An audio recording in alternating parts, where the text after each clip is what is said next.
খুশি হয়ে টাকাটা ধরেন, টাকাটা ধরেন, টাকাটা 10,000-এর জন্য বাদ দিন না, আপনি 10,000-এর জন্য বাদ দিন না, আমারে কেউ বুঝায় না।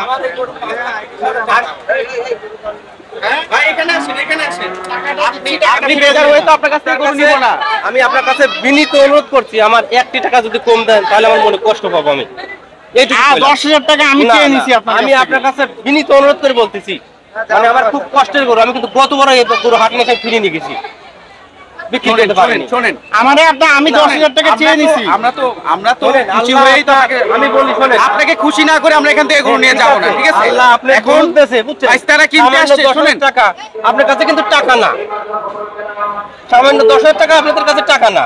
আমি এতক্ষণ দাঁড়াইছিলাম না এখানে, আপনার জন্য তো দাঁড়াইছিলাম এতক্ষণ। হইছে দেন দে, আপনি আবার টাকা গুনেন, খাবো দে, আপনি এত টাকা আলহামদুলিল্লাহ, বিক্রি হয়ে গেছে কালাপাহাড় গরুটি, এইমাত্র বিক্রি হয়ে গেছে গাবতলী হাট থেকে। এই রাতেই, চাঁদ রাতেই কালাপাহাড় গরুটি বিক্রি হয়ে গেছে। এই যে গরুটা কিনে নিলেন, কত দিয়ে নিলেন?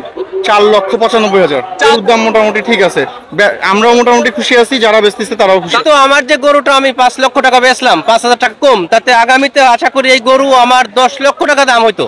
আচ্ছা আচ্ছা, কিন্তু এবার এত বাজার কম যা ভাষায় প্রকাশ করা যায় না। লস তো কেমন, মানে 5 লক্ষ টাকার গরুতে 2.5 লক্ষ টাকা লস আমাদের। আচ্ছা, এই সময় গাবতলী হাটে যারা গরু বিক্রি করে তারা খুশি হয়ে মানে বাড়িতে যায় মনে আনন্দ নিয়ে, আপনার মনে কি সেই আনন্দটা নাই? থাকবে কেমন করে? 10 লক্ষ টাকার গরু 5 লক্ষ টাকা বেচলাম, এতে আনন্দ হওয়ার তো কোনো প্রশ্নই আসে না। আচ্ছা, যিনি ক্রেতা তিনি বলছেন দাম ঠিক আছে, আর আপনারা বলছেন দাম বেশি, এটা হ্যাঁ, তা তো অবশ্যই, আমি লালন পালন করছি, আমি বুঝি যে আমার খরচটা কত।